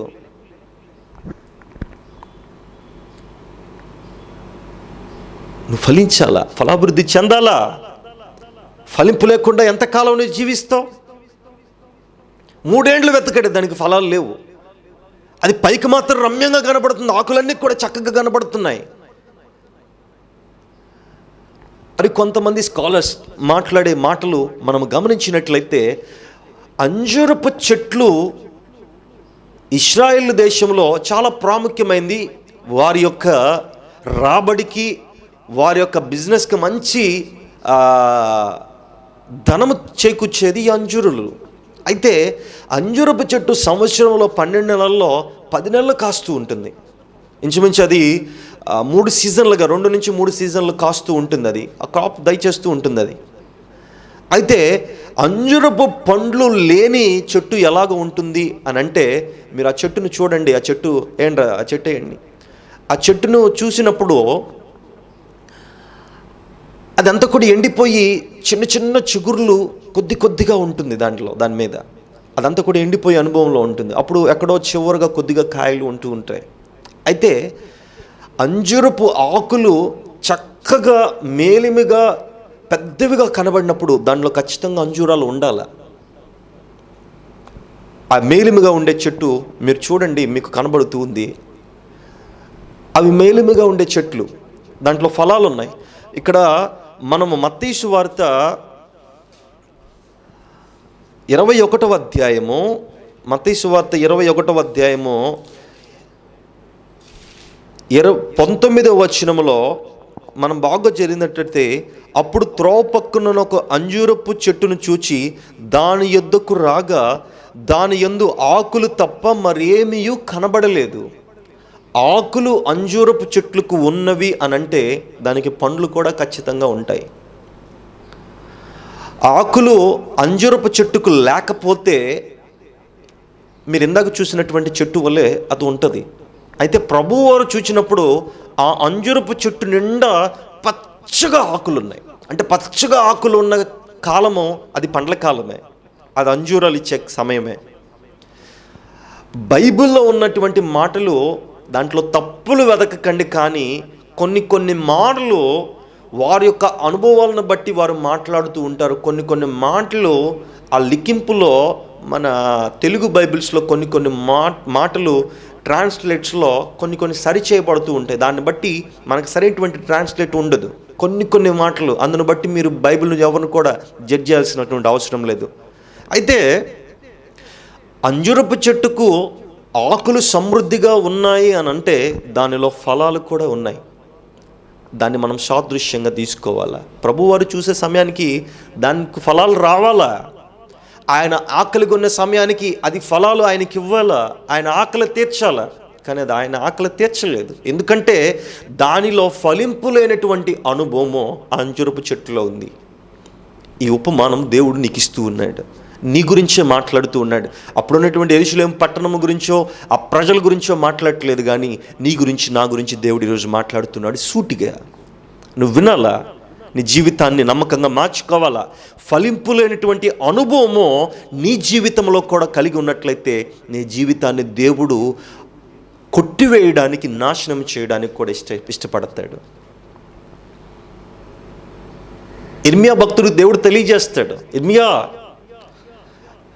ఈ యెరూషలేములో ఉన్న ప్రతి బిడ్డలు, ప్రతి ఒక్కరు కూడా నన్ను ఆరాధించక, నిజమైనటువంటి దేవుణ్ణి, నా మాట వినక, వీరిని సృజించిన దేవుడును నేను, వీరిని ఆదరిస్తున్న దేవుడును నేను, వీరికి ఆయురారోగ్యాలు సమృద్ధినిస్తూ వారి పిల్ల పాపలను, వారి కుటుంబాలను యోగ్యముగా కాపాడుతున్న దేవుడును నేను, వారినందరినీ కూడా ఐగుప్తు చెరలో నుంచి విడిపించి నూతనంగా పాలు తేనెలు ప్రవహించు శ్రేష్టమైనటువంటి దేశంలోనికి నడిపించింది ఎందుకోసం? నన్ను ఆరాధించమని, నన్ను గణపరచమని. కానీ నా దగ్గర నుంచి వీరు సమస్తము పొందుకున్నారు, కానీ ఆరాధించడం మాత్రం నా దగ్గరికి రావట్లేదు. అందును బట్టి నేను కోపిస్తున్నాను, నీవు వెళ్ళి ఈ మాటలు వారికి తెలియజేయి. దేవుని యొక్క మహా ఉగ్రత మీ పట్టణముల మీదకి రాబోతుంది, మీ ప్రజల మీదకి రాబోతుంది. తూర్పు దిక్కు నుంచి అనేక మంది రాజ్యాలను, అనేక మంది సైన్యాలను నేను లేవనెత్తుతున్నాను, వారందరినీ కూడా నాశనం చేయడానికని నా మాటగా నీ నోటిన నా మాట ఉంచుతున్నా, నువ్వు తెలియజేయి అని ఇర్మియా భక్తుడికి తెలియజేస్తున్నాడు. ఎందుకు దేవుడు యెరూషలేము పట్టణములను ఎందుకు పాడు చేయాలని ఆశపడుతున్నాడు? ఆయన ఏర్పాటు చేసుకున్నటువంటి పట్టణాలే కదా, ఆయన ఏర్పాటు చేసుకుని తన స్వరూపం మందు పుట్టినటువంటి బిడ్డలే కదా, వారిని ఎందుకు ఆయన పాడు చేయాలనుకుంటున్నాడు? చాలామందికి ఒక ప్రశ్న ఈరోజు చాలామందికి కూడా నిలబడుతుంది. ఒక అవిధేయుడు, ఒక పనికిమాలినోడు ఒక మాట మాట్లాడుతున్నాడు ఈ మధ్యకాలం, నేను చూశాను. నేను కూడా, యేసుప్రభువు తన బిడ్డలు, తన గొర్రెలు అని అనుకుంటున్నాడు. మరి ఎందుకు వాళ్ళందరినీ నాశనం చేస్తానంటున్నాడు, చంపుతానంటున్నాడు? మరి ఆయన దేవుడు ఎలాగవుతాడు అని ఒక పనికి మాలినవాడు ఒక ప్రశ్న వేశాడు. మీరు గమనించండి, నీ కుటుంబంలో పుట్టినటువంటి నీ కుమారుడు, నీ గర్భంలో నుంచి వచ్చినటువంటి నీ కుమారుడు, వాడు అనేక తప్పులు చేస్తూ ఉంటే వాడిని గద్దించువా? వాడిని శిక్షించువా? ఎందుకు శిక్షిస్తావు? ఖచ్చితంగా శిక్షిస్తావు, ఖచ్చితంగా గద్దిస్తావు. వాడు ఆ తప్పిదం చేయకుండా, వాడు ఆ పాపం చేయకుండా. వాడు ఒకవేళ తప్పిదం చేస్తే ఎందుకు వాడిని శిక్షిస్తావు? వాడు తప్పు చేయకూడదని. మరుసటిసారి ఇంకొకసారి వాడు ఏ తప్పు చేయకూడదని, ఏ పాపం చేయకూడదని, ఏ పనికిమాలిన పని చేయకూడదని వాడిని గద్దిస్తావు, వాడిని దెబ్బ కొడతావు. లోక సంబంధమైనటువంటి మనుషులే బిడ్డలను గద్దిస్తున్నప్పుడు, బిడ్డలను శిక్ష వేస్తున్నప్పుడు, ఐగుప్తు చెరలో నుంచి రప్పించినటువంటి మనలను, నా పాపముల కోసం సిలువలో మరణించినటువంటి మనలను, నీ పాపాలు నా పాపాలు మోసి ఆయన సిలువలో మరణించాడు. ఎందుకోసం? తన రక్తాన్ని చిందించాడు. ఎందుకోసం? ఈ లోకంలో ఒక మనిషిగా రావాల్సిన అవసరం ఏముంది ఆయనకి? ఆ పశువుల తొట్టెలో ఆ యొక్క భయంకరమైనటువంటి రోదన కలిగిన, భారం కలిగినటువంటి సమయాల్లో ఆయన పుట్టవలసిన అవసరం ఏమైనా ఉందా? దేనికోసం?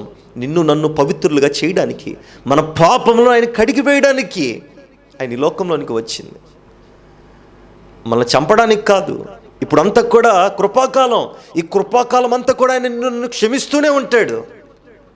ఈ కృపాకాలం అంతా కూడా ఆయన మన కోసం తన బలి అయిపోతే, మన పాపాలను క్షమించడానికి వస్తే, నువ్వు ఇంకా కూడా ఆయన మాట వినకుండా, నేను ఇంకా పాపం చేస్తాను, ఇంకా లోకంలోనే ఉంటాను అని నువ్వు అనుకుంటే ఎలాగా?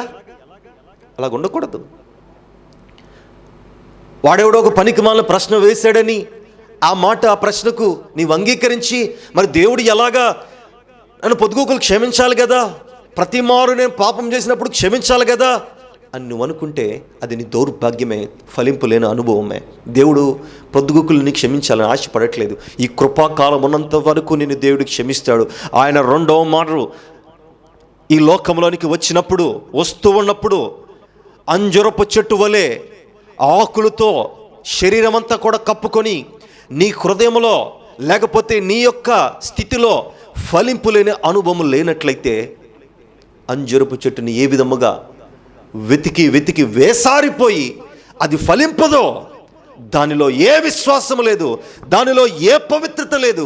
ఎన్ని మార్లు దాన్ని శుద్ధి చేసినా, దాన్ని బాగు చేసినా, ఎన్ని మార్లు దానికి నీళ్లు పెట్టినా, దాన్ని సాగు చేసినా, దానికి సమృద్ధిని కలుగు చేసినా అది ఫలించదు కనుక దాన్ని కొట్టివేయండి అని ఏ విధంగా ప్రభు వారు అంజూరపు చెట్టును కొట్టివేశారో, ఆ యొక్క కావలి వాడు ఏ విధంగా కొట్టివేశాడో, ప్రభు వారు కూడా రెండో మారు వచ్చేటప్పుడు నిన్ను కొట్టివేయడానికి ఇష్టపడతాడు. ఎప్పుడు తెలుసా? నువ్వు ఫలింపులోనికి రాకపోతే, నువ్వు ఫలింపులోనికి రాకపోతే, నువ్వు ఫలించాలా, ఫలాభివృద్ధి చెందాలా, లోకమంతటిని కూడా ఫలించే విధంగా నువ్వు కూడుకోవాలా, నువ్వు తయారవ్వాలా. అలాగ లేకపోతే నీ జీవితం వ్యర్థమే, అలాగ లేకపోతే నీ జీవితం అపవిత్రతమే, అలా లేకపోతే నీ జీవితం ఆశీర్వాదం ఎప్పుడు కూడా ఉండదు. సహోదరి సహోదరుడా, ఫలింపులోనికి నువ్వు రావాలా. అందుకే దేవుడు మరొక మాట మనకు రాస్తూ ఉన్నారు. యాకోబు పత్రిక 2వ అధ్యాయము 22వ వచనంలో, ప్రాణము లేని శరీరం ఎలాగ మృతమో అలాగే క్రియలు లేని విశ్వాసములు మృతము. మీరు ఆ చెట్టును చూడండి, ఆ అంజూరపు చెట్టును. ఆ అంజూరపు చెట్టుకు ఆకులున్నాయి, దాంట్లో ప్రాణం ఉంది, దాంట్లో క్రియలు లేవు. క్రియలంటే దాంట్లో ఫలింపు లేదు. మనిషి జీవితంలో కూడా మనిషి అయితే ప్రాణం ఉంటుంది, పైకైతే బాగుంటారు, విశ్వాసంగా పైకైతే కనబడతారు, కానీ వారు చేసే పనుల్లో అనగా వారి క్రియలు కూడా విశ్వాసముగా ఉండాలి. దేవునికి పైన ఉన్న విశ్వాసం ఒక్కటే కాదు, హృదయంలో ఉన్నటువంటి క్రియలు కూడా, చేసే పనులు కూడా దేవునికి యోగ్యకరముగా ఉంటేనే అప్పుడు ఆశీర్వాదం, అప్పుడు ఫలింపు. నేడు చాలామంది బిడ్డలు, విశ్వాసులు, సంఘాలు, కుటుంబాలు ఎలాగున్నాయంటే, పైకి మాత్రమో చక్కనిటి మాటలు, శ్రేష్టమైనటువంటి మాటలు, భక్తి కలిగినటువంటి మాటలు పలుకుతూ మాట్లాడుతూ ఉంటారు, కానీ వారు చేసే పనుల్లో అవి కనబడవు. పైకి మాత్రం చక్కని అనుభవాలు. ఎలాంటి అనుభవాలు చెప్పాలంటే, వారి ప్రార్థన చాలా బాగుంటుంది, వారి ప్రార్థనలో మాట్లాడే మాటలు కానీ, వారు బోధించే బోధలో కానీ, వారు విశ్వాసం చూపే విశ్వాసంలో కానీ జనులకు కనబడడానికో లేకపోతే లోకానికి కనబడడానికో చాలా చక్కగా ఉంటుంది. వాళ్ళ బట్టల్లో కానీ, వారి వేషధారణలో కానీ చాలా రమ్యంగా నీతిగా ఉంటాయి. కానీ వారి యొక్క క్రియలు అంటే లోపల ఉన్న అనుభవము సరిగా ఉండవు. వారి క్రియలు కూడా అలాగే ఉండాలా. అలాగ ఉండినప్పుడే అది ఫలించబడిన కుటుంబం, ఫలింపబడే స్థితి. దేవుడు ఒకవేళ వచ్చి చూసినా కానీ ఇంకను కూడా దేవుడు ఫలించాలని, ఇంకా ఫలింపులను తీసుకొని రావాలని దేవుడు ఆశపడతాడు. నేడు అలాగ చాలామంది బిడ్డలు లేరు. సేవకుడు చాలా ప్రయాసపడుతుంటారు. నేను చాలామంది సంఘాల్లో సేవకులు ఇంకా ప్రయాసపడుతూ ఉన్నారు. నేను ఇంకా చాలామంది సేవకులు కూడా సరైనటువంటి పోషణ లేక ఇంకనూ కూడా సంఘాలను ఫలింపులో తీసుకురావడానికి ప్రయాసపడుతూ ఉన్నారు. మరికొంతమంది అయితే ఫలింపులోనికి రాక విశ్వాసులు ఆ సేవకులను దూషిస్తూ, ఆనాడు నోవహును ఏ విధంగా దూషించారో, ఆనాడు అనేక మంది ప్రవక్తలను ఏ విధంగా దూషించారో ఆ విధంగా సేవకులు దూషిస్తూ ఫలింపులేటువంటి అనుభవంలో ఉన్నారు. వారు లోక సంబంధమైనటువంటి ఫలింపును గురించి మాత్రమే వారు ఉచ్చరిస్తున్నారు, మాట్లాడుతున్నారు. దాన్ని బట్టే వారు సంతోషిస్తున్నారు. కానీ దేవుని యొక్క ఫలింపు ఎలాగుంటుందో ఆయన వచ్చి చూసినప్పుడు ఈ ఆస్తులు పాస్తులు, ఈ గొడ్డలు బట్టలు లేకపోతే ఇంకోటి ఏది కూడా ఆయనకు అవసరం లేదు. ఆయన నా హృదయంలో నమ్మకత్వాన్ని ఆయన చూస్తాడు. హృదయంలో ఉన్నటువంటి నా నీతి క్రియలను ఆయన చూస్తాడు. నా హృదయంలో ఉన్నటువంటి నీతి కలిగినటువంటి విశ్వాసము ఆయన చూస్తాడనేటువంటి ఆలోచన అనేది చాలామంది విశ్వాసులకు లేదు. పై భక్తి వేషాలు కలిగి జీవించాలని ఆశపడుతున్నారే కానీ హృదయపూర్వకమైనటువంటి భక్తి వారి జీవితాల్లో కలగట్లేదు. నువ్వు చెప్పే మాటలు ఏ విధముగా ఉన్నాయో, నువ్వు చెప్పే నీతి కార్యాలు ఏ విధముగా రమ్యముగా ఉన్నాయో, నీవు చెయ్యి పనులు కూడా, నీవు చెయ్యి క్రియలు కూడా, నీ అంతరేంద్రియ క్రియలు కూడా అలాగే ఉండాలి. అలాగ ఉన్నప్పుడే నువ్వు ఫలిస్తావు.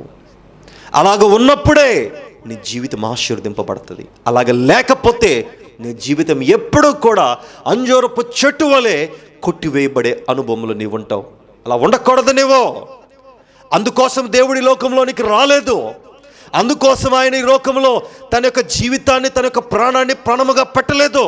నీవు మారాలని, నీ పాపాలు ఒప్పుకోవాలని, నీ ఫలింపులోనికి రావాలని, నీ సంతతిని ఆశీర్వదించాలని, తరతరాలకు నీవు దీవించబడాలని, ఆశీర్వాదకరంగా మలచబడాలని, ఆయన వచ్చి చూసే సమయానికి నీవు నమ్మకంగా ఇష్టముగా ఆయనకు కనబడాలని, ఆయన యొక్క ఆకలి తీర్చే విధముగా నీవు ఉండాలని దేవుడు కోరుకుంటున్నాడు.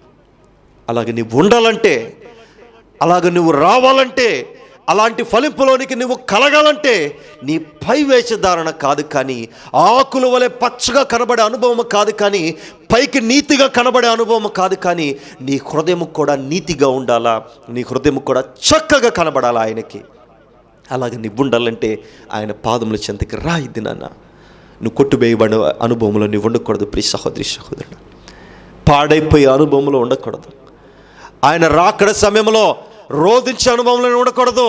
ఆయన వచ్చే సమయంలో కొట్టివేయబడి శపింపబడే అనుభవంలో నువ్వు ఉండకూడదు. నువ్వెప్పుడు కూడా శపింపబడే స్థితిలో నువ్వు పడి ఉండకూడదని ఆయన ఆశ. అందుకోసమే ఆయన ఇంకను కూడా నీకోసం, నా కోసం ఆయన ప్రయాసపడుతూ ఉన్నాడు. నీకోసం, నా కోసం కన్నీరు కారుస్తున్నాడు. నీకోసం, నా కోసం మన యొక్క ఆయుష్ను, మన వృద్ధిని పెంచుతూ ముందుకు తీసుకొని వస్తూ ఉన్నాడు. ప్రియ సహోదరి సహోదరుడా, ఆయన అనేక మార్లు నిన్ను నన్ను చూస్తూ ఉన్నాడు. ఫలించాలని, ఫలాభివృద్ధి చెందాలని అనేక మార్లు ఆయన తపన పడుతున్నాడు. ఏదొక స్థితిని బట్టి, ఏదొక పరిస్థితిని బట్టి నా బిడ్డలు ఫలిస్తారేమో, పైన ఉన్న ఆడంబరంతో కాదు కానీ ఆ అంజురపు ఆ ఆకుల వలె పచ్చగా ఉండి హృదయంలో ఫలించే అనుభవం లేకపోతే వారి జీవితాలు పాడైపోతాయే, ఆ నరకంలో కొట్టివేయబడతారే, నాశనం అయిపోతారే, వారి శాఖలన్నీ కూడా పాడైపోతాయా, వారి పునాదులన్నీ కూడా కదల్చబడతాయే అని దేవుడు ఆలోచిస్తూ ఉన్నాడు. నీవు నేను ఫలించాలని. సహోదరి సహోదరుడా, ఈ వాక్యాన్ని చూస్తున్న నీవు ఆశీర్వాదకరంగా నీకు కలగాల. ఇప్పటిదాకా నీవు పైన భక్తి, హృదయంలో సరైనటువంటి ఫలింపు లేక, నీ క్రియలు సరిగా లేకపోతే ఈ దినాన మార్చుకో. దేవుడు నిన్ను గద్దిస్తున్నాడు. దేవుడు నిన్ను బతిమలాడుతున్నాడు. ఈ దినాన దేవుడు నిన్ను అడుగుతున్నాడు సూటిగా, ప్రభు పాదముల చెంత చేరాలని, నువ్వు ఫలింపులోనికి రావాలని. అందరూ కూడా తల ఉంచుకొని కళ్ళు మూసుకున్నట్లయితే ప్రార్థన చేసుకుందాం. మహోన్నతుడి జీవగల తండ్రి, జీవాధిపతి నీకే స్తోత్రము తండ్రి. మా గొప్ప రక్షక నీకే వందనాలయ్యా. అయ్యా, ఇప్పుడు దాకా మేము ఫలింపలేకపోయా ఉన్నాము అని అనుకున్న ప్రతి ఒక్క బిడ్డలో వారి ఫలించడానికి మీరు కృప చూపించండి తండ్రి. ఇప్పటిదాకా లోకం వైపు చూస్తూ పైన భక్తితో లోపల వారి విశ్వాసము లేక వారి క్రియలన్నీ కూడా మృతముగా ఉంటే ఆ మృతము కలిగినటువంటి క్రియలన్నీ కూడా రేకెత్తించి నీకు ఆశీర్వాదకరంగా, నీకు దీవెనకరంగా అంజూరపు చెట్టు దగ్గరకు వచ్చి మీరు చూచినప్పుడు అది ఫలింపు లేకుండా ఏ విధముగా ఉందో మా యొక్క బిడ్డల దగ్గరకు వచ్చినప్పుడు ఆ ఫలింపు ఉండులాగా ప్రార్థన చేస్తున్నాను తండ్రి. ఫలించబడే అనుభవం వారికి కలుగు చేయండి తండ్రి. ఆయా శపింపబడే అనుభవంలో బిడ్డలు ఉండకుండా మీరు దూరపరచండి తండ్రి. సైతానుడు ఎంతగానో వారిని పొంచి ఉంటున్నాడు తండ్రి. సైతానుడు ఎంతగానో సంఘాల మీద, బిడ్డల మీద ఎప్పుడెప్పుడు ఏమి తిందునా, ఎప్పుడెప్పుడు ఏమి వీరిని నేను పట్టుకుందునా అని వాడు పొంచి చూస్తూ ఉన్నాడు తండ్రి. ఎప్పుడెప్పుడు వారిని వీరిని అగాధంలోనికి కూలుదునా, ఎప్పుడెప్పుడు వీరిని అంధకార సంబంధులుగా చేతునా అని వాడు దినదినము కాచుకొని నాయన ఉంటూ ఉన్నాడు తండ్రి. వాడిని లయము చేయండి తండ్రి. నీ బిడ్డల ఫలింపులను తీసుకొని రండి. మీరు వచ్చి చూసే సమయానికి వారి హృదయాలంతా కూడా నింపబడి సమృద్ధితో, సమాధానంతో, నీ ప్రేమతో, నీ విశ్వాసంతో నింపబడే అనుభవాన్ని నేను బిడ్డలకు దయచేయమని ప్రార్థన చేస్తున్నాను తండ్రి. విన్న ప్రతి ఒక్క బిడ్డను మీరు దీవించండి తండ్రి. ఒకవేళ ఇప్పుడు దాకా వారి ఫలింపు లేనటువంటి అనుభవాలు వారి జీవితాల్లో ఉంటే ఫలింపును దయచేయండి తండ్రి. వారి మనసును మార్చుకుని, వారి క్రియలను మార్చుకొని, వారి ఉద్దేశాలను మార్చుకునే కృపను మీరు దయచేస్తారని నమ్ముతున్నాము తండ్రి. మీరు దయచేసే గొప్ప దేవుడు తండ్రి. వినికిడి కలిగినటువంటి విశ్వాసం వారికి దయచేయండి తండ్రి. ప్రతి బిడ్డని మీరు ఆదరించండి. ప్రతి బిడ్డని మీద మీరు ఆవరించి వారి జీవితాలకు నూతనకరమైనటువంటి ఆశీర్వాదాలు దయచేయమని, నిన్న నేడు ఏ విధముగా వారిని ఆశీర్వదించారో రానున్న దినాలు కూడా వారిని ఆశీర్వదించి నూతనపరచబడి నీ మాటలతో వారిని ఉదక స్నానం చేసి పవిత్రపరిచి ఫలింపులను తీసుకొస్తారని తెలియజేస్తూ, విన్న ప్రతి ఒక్క మాట, విన్న ప్రతి ఒక్క బిడ్డ జీవితాల్లో ఆశీర్వాదకరంగా మలచాలని ప్రార్థన చేస్తూ మా ప్రియ రక్షకుడైన యేసుక్రీస్తు కృప కలిగిన నామమున అడిగి పెట్టుకుంటున్నాము తండ్రి. ఆమేన్.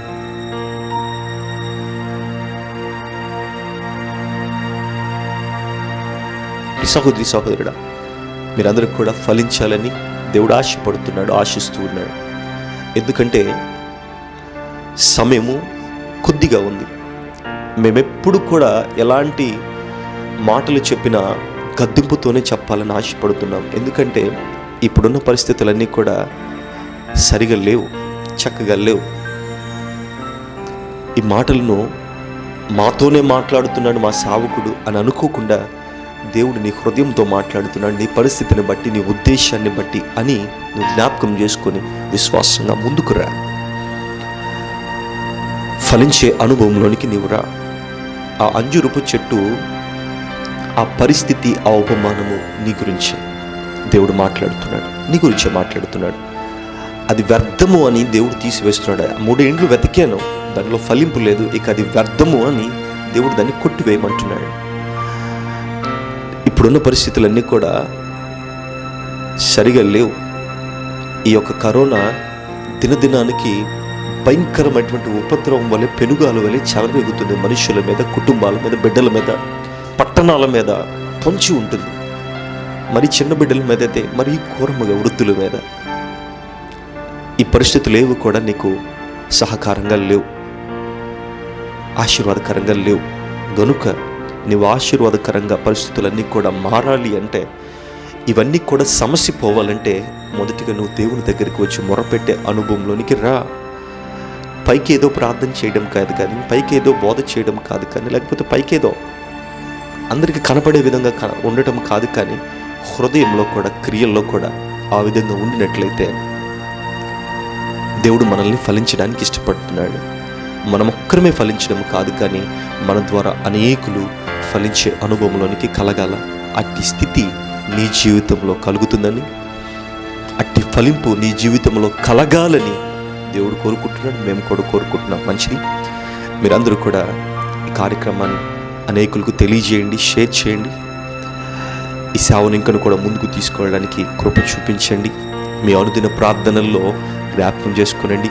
మీరందరూ కూడా విశ్వాసంగా ఆయన యొక్క రాజ్య వ్యాప్తి కోసం, రాజ్య సువార్త కోసం తపన పడండి, ముందుకు రండి. ఈ యొక్క కార్యక్రమం యూట్యూబ్ ఛానల్లో హనోక్రాజ్ 9 అనే ఛానల్లో ఈ కార్యక్రమాలు వస్తూ ఉన్నాయి. సండే లైవ్స్ వస్తున్నాయి. అదేవిధంగా ఫేస్బుక్ పేజ్లో కూడా హనోక్రాజ్ అనే పేజ్ ఉంటుంది. ఆ పేజ్ని మీరు అది ఫాలో అవ్వండి. యూట్యూబ్ని కూడా అదేవిధంగా సబ్స్క్రైబ్ చేసుకోండి. అనేక మందికి తెలియజేయండి. అనేకమైనటువంటి వర్తమానాలు ఇంకను కూడా మీకు అందించబడతాయి. మీరు దీవించాలని, మీరు ఆశీర్వాదంలోనికి కర్తలుగా ఉండాలని దేవుడు ఆశిస్తున్నాడు. కనుక మీరు ఇంకను కూడా దీవించబడి ఉన్నతమైనటువంటి ఆశీర్వాదాలు పొందుకోవాలని దేవుని మీ అందరికి కూడా తెలియజేస్తున్నాను.